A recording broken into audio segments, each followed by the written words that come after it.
Hey everyone, welcome to episode 353, Elbow Pain. Welcome to the Harmony in the Home podcast. I'm your host, Kelly Hutchison. I'm a counselor, a life coach, and most importantly, an imperfect mom doing this work right along with you. And my goal on our podcast is to go from chaos to calm, feel less frazzled, and have more fun within your four walls to have more harmony in your home. So you know when I talk about whatever the title is, it's never going to be about the title because I love play on words. I love tricky titles, catchy titles, alliteration, assonance in titles. Today, we're going to talk about elbow pain, but not like the tennis elbow that I've been experiencing. Well, actually, it's pickleball elbow, which I'm going to talk about a little bit, but it's really an analogy for something else, and it's very symbolic. Before we get into that, I want to talk to you about my favorite skincare that I've talked about for months. And so many of you have been ordering, which helps this show out so much to keep it not to go behind a paywall. If you have any issues with your skin feeling not so soft or wrinkly or puffy, I'm telling you, Herbal Face Food is where it's at. You can go to herbalfacefood.com, use the coupon code HARMONY20, which I think is absolutely adorable that we have a coupon code, and you'll get 20% off your first order. And then I want you to let me know what you ordered and how you like it, because I know you will. And of course, there's a money back guarantee. For me, it's really helped with my rosacea. I have psoriasis. I have such bad eczema, so much sun damage because I've lived in a very hot climate with a very hot sun since I was 2, and I'm now 51. So that's 49 years, and I've played outdoor sports my entire life. I'm trying to think of any indoor sports that I play. I played a little floor hockey, but that was in college at intramurals. Soccer was my number one, then probably tennis, then softball. I did go on the bowling team in high school, not that that counts, but you get my drift. And now I'm playing a crazy amount of pickleball, and I'm training for races, for long distance races. The longer, the better. So I'm in the sun a lot, and it's not good for my skin. I wear sunscreen most of the time, but as a kid, no way did I wear sunscreen all the time. I had really bad acne too. Not that you want to hear my whole life story, but here you go. I had really bad acne, and so this is how undeveloped my prefrontal cortex was. I had the dumb idea that if I just burned off the acne, it would go away. Guess what? It only irritated and made it worse. So lots of sun damage for me. So my skincare that I use every single day is Herbal Face Food. So if I use it, you can use it too. So we're talking about elbow pain, and I thought of it because at church, he talks about elbow pain a lot. And I'm not talking about the tennis elbow. I do have really bad tennis elbow. I just got the cortisone shot, and I have a false sense of security because there's no pain whatsoever. And the doctor said, yeah, there's no pain, but the damage is still there. I'm like, well, what'd you do? Would you put like anesthesia? Like, what is a cortisone shot? Not that I'm asking you, but this is like hypothetical in my brain. I'm like, but I have no pain now. But he's saying that it's still not safe to play pickleball. I'm like, how can it not be safe when I don't have any pain? So I'm a little nervous to go back on, but I'm very relieved that there's no pain. That is, I couldn't even lift up a water bottle without wincing. A remote control, I would grab with my opposite hand just because it was that painful. So if you've ever had tennis elbow, which for me, it's pickleball elbow because I'm not playing much tennis anymore.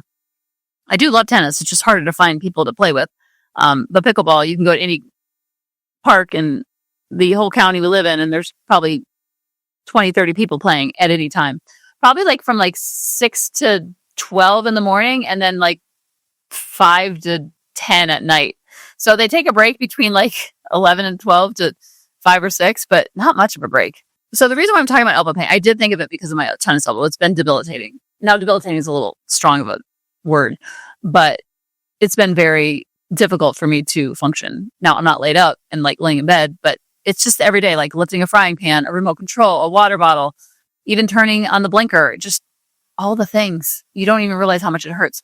So it's been on my mind. And now that it's not on my mind, my brain is like, whoa, you can lift that thing. Now, can you? I don't know. I'm still wearing my brace just because I want to be super safe and I don't want to cause any damage. And I'm like, I don't want to be too wimpy about it, but I also want to be safe about it. Anyway, so I'm trying to find that Goldilocks balance of like when to go back in and when not to go. And because I don't really have an off switch. So I know that if I go back and playing, I'm going to be playing all in. Like it's hard for me just to do halfway. Anyway, our pastor has been talking about elbow pain at church because whenever he is giving a message, he always says, now I'm talking to you with this message, put your elbows away. And I'm like, what are you talking about? What he's talking about is whenever we hear a message, it could be this podcast, it could be something you hear on YouTube or something at church, something at your synagogue, something from a teacher, something from a coach, something from a friend when you're at a group dinner, and the first thing you think is, ooh, this person needs to hear this. So especially at church, he says that's when the elbows come out the most because it's usually husband and wife, father and daughter, mother and son. Usually families go to church together. So when there's a lesson there and he's talking, what we instinctively do, and this is what everybody does, and he even does it as a pastor, while we're listening, we want to elbow the person to our left or elbow to the person to our right to say, hey, listen up, Buttercup, listen to this message. This pertains to you. It's very tempting to do, but I can guarantee you it's not going to build connection between who and who you're nudging. I can promise you that. It builds no connection. We want to always stay in our lane and focus on our side of the street and not nudge the person next to us. Because when we want to nudge the person next to us, think about why you want to nudge that person. Instead of nudging that person, which I 0 out of 10 stars recommend, think about why you want to nudge that person. And that's when you can gently remind yourself, I'm going to stay in my lane, focus on my side of the street. Before I push that elbow, is my side of the street clean on this area? The overarching theme that I want you to take away from this is not only when you're at church or you hear this message, but when you are lecturing your kids, yelling at them maybe, which hopefully we're not doing anymore or lesson of it.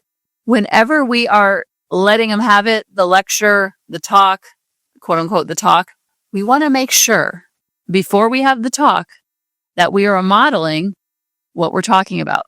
So if you are talking about your kid's room being messy, turn it back to you. Is your room clean? Is your kitchen clean? Is your laundry room clean? Is your family room clean? Is your living room clean? It's probably not, and that's okay. But when you make the U-turn and you take out the mirror and look within, then you're like, oh, it gets you not so upset that their room is messy. I'm just using that as an example because you see how hard it is to keep a house clean. So they're smaller. So their house is their room. So that's a great example because what we're upset about usually with our kids is something that we're dealing with on a bigger level. So the room is a smaller level, but they're smaller kids. So the bigger house is our responsibility or the group's responsibility. So we want to look within and make sure that our house is clean before we tell our kids to clean their room. Now, we can still tell them to clean their room. And then we can say, you know what? While you're cleaning your room, I'm going to clean the family room because I have to model what I'm talking about. I have to practice what I preach. And that just drops you into compassion so much more because it lets you realize like, oh my gosh, this is really hard to keep up. This is really hard to keep a room clean. It's not fun to clean.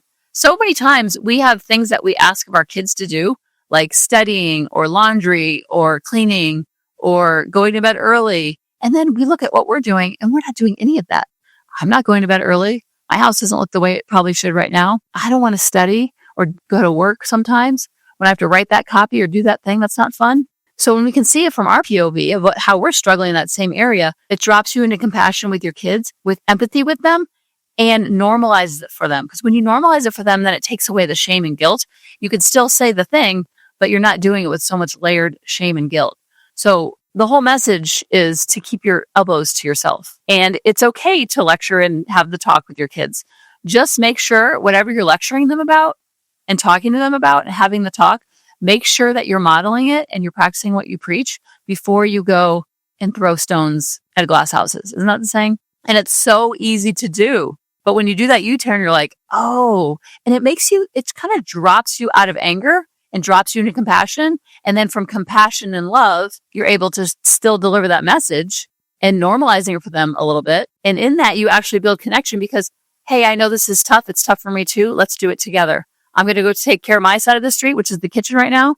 And then you're going to take care of your side of the street, which is putting your laundry away or whatever it is. These are just random examples. So when you keep your elbows to yourself and you just elbow yourself, because that's the only thing you can actually control is yourself, you will have much more harmony in the home, and so will your kids. And then when they leave their four walls, they will have much more harmony when they go outside of your four walls. I love you guys. I'll talk to you next week. Bye-bye. Hey, mamas, thanks for listening. If you had any ahas, clicks, or those lightning bolt moments while listening, you have to check out my free parenting bootcamp, where we take all of this to the next level and we try to create even more awakenings for ourselves so that we can connect more with our kids and never yell at them again. You can sign up at www.coachingkelly.com. And if you really want to fill up my love cup, Send me an email of what your aha was, what your click was. What was that lightning bolt moment while you were listening? I want nothing more in life than for you to have harmony in your home and to learn how to be an imperfect mom like me, which allows your kids to be imperfect too, each and every day. Thanks for listening.